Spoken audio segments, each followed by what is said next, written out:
days are never ending,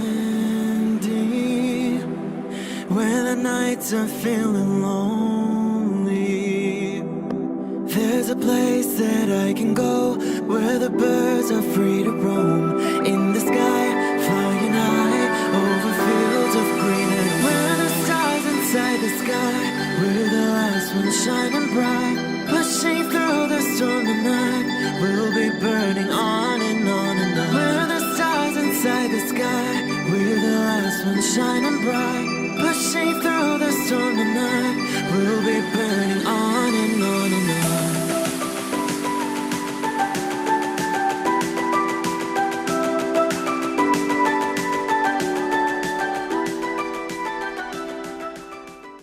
Hello Pisces, this is Inspire 2016 with your weekly tarot reading for the week commencing the 11th of January until the 18th of January 2021. The first card for you is representing, how do you feel about yourself? Your card is the Two of Cups. You feel a need for balance, mutual respect and harmony in relations with one another. The Two of Cups typically points towards a relationship that is based on mutual attraction and romantic inclinations. It reflects the clear, nurturing, supportive and heartfelt exchange of emotions that is the gift of a romantic relationship. The Two of Cups represents love that is nurturing, creative, clearly focused, inspirational and equally fulfilling. In a reading, this is often a beautiful start to a new romance in which you will experience understanding, harmony and deep love between two souls. The seed has blossomed into a tree of appreciation. Kindness and thoughtfulness will bind your two hearts together with the feeling of being simultaneously very special to one another. The Two of Cups also refers to marriage, proposals and engagements, particularly as this card portrays what looks like a wedding or hand fasting. It is a reflection of commitment between two individuals, to say that they will go through life together, always considerate of each other's needs and wishes. Outside of love, the Two of Cups reflects a partnership of sorts, be it a business partnership, friendship or even a relationship between a person and their pet. The Two of Cups also points to what is happening within the individual. To be truly loved, deeply treasured and valued highly by others, you must first and foremost strive to create those feelings for yourself. That is, when you work toward loving yourself, you hold your inner spirit in higher regard, treating it with deference and deep respect. When you see yourself in this positive light, other people cannot help but respond to your personal sense of value in an equally positive manner. The second card for you is representing, what do you want most right now? Your card is the Five of Wands. The cards suggest that what you most want at this time is an end of conflict, tension and competition, and it is impacting your ability to move forward with your goals. Rather than being able to work together with others, you are coming up against it and are constantly being challenged on your point of view. The trouble is that everyone is trying to express their point of view and opinions, but no one is listening, and so there is little progress. There is only conflict, and there is little or no value in the discussions that are occurring. Sometimes, this type of conflict and discussion can be very positive, such as in the case of group brainstorming and problem solving. The Five of Wands often points to competition where you are up against a number of people of similar quality or experience as you. You may not be used to having to compete with others just yet, as you have built your success on your own, but now it is time to truly experience what competition really means and requires. It is like the top student who excels at university, only to enter the workforce with a number of other high-performing individuals and is forced to compete for the top spot. Where there is competition, respect your opponent but stand up for your point of view. Fight the tendency towards frustration, anger, hate and prejudice. The third card for you is representing your fears. Your card is the Ten of Wands. You have taken on a heavy burden. You are afraid of letting go this burden when you do not need it. If you are feeling weighed down by your present circumstances, look at different ways you can lighten the load. Can you delegate certain tasks and responsibilities? Are you worrying about matters that do not concern you or cannot be changed? If you are going through a challenging time, then this card indicates that this time will soon pass and you will feel less of a burden weighing on your shoulders. You may be actively identifying those activities that do not bring you any value in your life, and you are starting to release yourself from these unnecessary responsibilities. You may even be going through a purging process, clearing out old clothes and selling old furniture, in order to declutter and simplify your life. You will benefit from better organization and prioritization at this time. Sometimes, this card also indicates that you are avoiding responsibility and making it even more difficult for others who must take on your share. The fourth card for you is representing what is going for you. Your card is the Nine of Swords. The appearance of the Nine of Swords indicates fear and nightmares. It is what is inside your mind that is creating the fear and anxiety, not your actual circumstances. Your experience of the world is greatly influenced by our expectations, desires, and fears, and therefore you are largely the creator of your own world, and your attitudes determine how you experience that world. The Nine of Swords can also reflect fear of the future, or what may possibly happen in the future. If you allow yourself to be bound by fear of the future, you are at risk of eventually creating a negative reality for yourself by virtue of your expectations. Your nightmare becomes your self-fulfilling prophecy, which is clearly not a desirable outcome. Generally, this card is an indication that you are worrying excessively about a situation. You are literally being kept up at night because you are so anxious about a particular issue.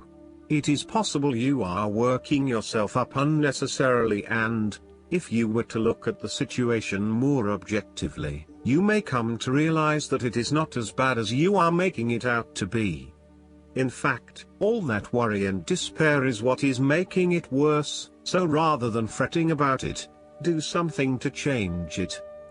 The fifth card for you is representing what is going against you.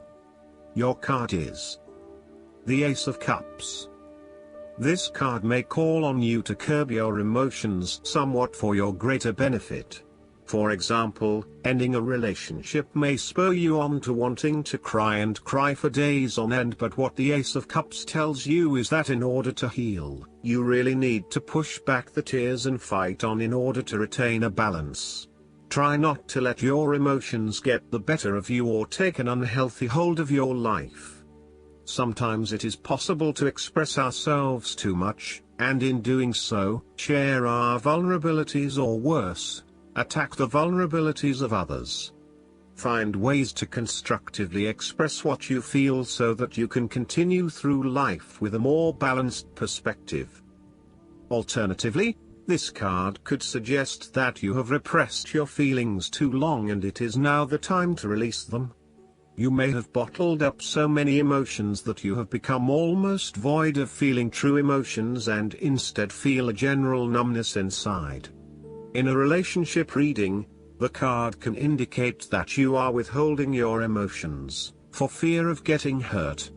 You know that in order for the relationship to move forward and flow freely, you must eventually trust in your partner, but for the time being, you are holding back. You may also be experiencing a roller coaster ride when it comes to your emotional well-being. There are so many ups and downs in your life that sometimes you do not know if you are coming or going. Life has become emotionally exhausting and now your energy is running out. You need to look after your emotional health. Be conscious about how you are feeling and how this may be impacting your responses and reactions. The last card for you is representing the likely outcome that you may have. Your card is the Six of Cups. This card is a card of childhood, nostalgia, happiness, and generosity. You want to return to the happy memories of your past, whether as a child, teenager or adult. Oftentimes, though, these memories are indeed a thing of the past and reflect aspects of your life that have since vanished. You may feel that the only way to connect to this happiness is to escape into the past where you can reflect on your happy and beautiful memories, instead of dealing with current challenges. This is fine if you are simply taking a walk down memory lane, but it is important that you live in the present and accept your current circumstances rather than always living in the past. Oftentimes, there is nothing wrong with looking back at the good times for inspiration when things are not going so well. In the midst of change and crisis, the Six of Cups suggests that looking back at what you have endured is a good way to assure yourself that, whatever trials lay ahead, you will meet them and you will overcome them as you overcame others. After losses such as those on the fives, the Six of Cups suggests that you need to take time out to heal, look back on the past and all the good that lies there. During this period of reflection, there is no need to focus on the negative. Instead, bring all of the positive energy from the past into your present and your future. The fallen cups are now full and upright again, but with blooming flowers that cannot be spilled or washed away. Now that you have looked back, the way forward will be clear and enlightening. The Six of Cups can represent a return to a familiar environment or to a childhood place. You may return to your hometown, to your parents' house, to your high school or even kindergarten. You could be going to a high school reunion or reconnecting with a childhood acquaintance. A teenage sweetheart or past lover may turn up again. Allow yourself positive, nostalgic memories of childhood, friends and family. If you can, spend time with younger people. Last but not least, the guidance card for you is the Empress. The planning phase of your endeavor is now over. Congratulations. You've done excellent work sorting out what you are trying to accomplish and what you need in order to be a success. Now it's time to get busy. No more contemplating the perfect strategy. If there's a detail that seems to be missing from your plans, it will reveal itself as you move forward, so fix your eyes on the horizon and get going. Creative endeavors are especially favored right now. This can include the desire to have children or taking up a new project that you consider to be your baby. Whenever possible, try to add an artistic flair to each step along the way. Infuse your tasks, great and small, with joy and the knowledge that nothing can hold you back. Our Empress stands in a chapel courtyard, symbolic of the source of inspiration. The infant wearing a hat inside the snow pea shell demonstrates to the Empress the importance of creating something new. This may be the birth of a child or the beginning of an exciting new endeavor. Additional meanings of this card: hard work that pays off, inventiveness, successful endeavors, a love of luxurious things, getting a lot done, nurturing others or yourself, mother figures, pregnancy and birth. I hope that you enjoy everything, and if you like the reading, just please click subscribe and you will get instant notifications every time we publish a new video right to your YouTube. Thanks.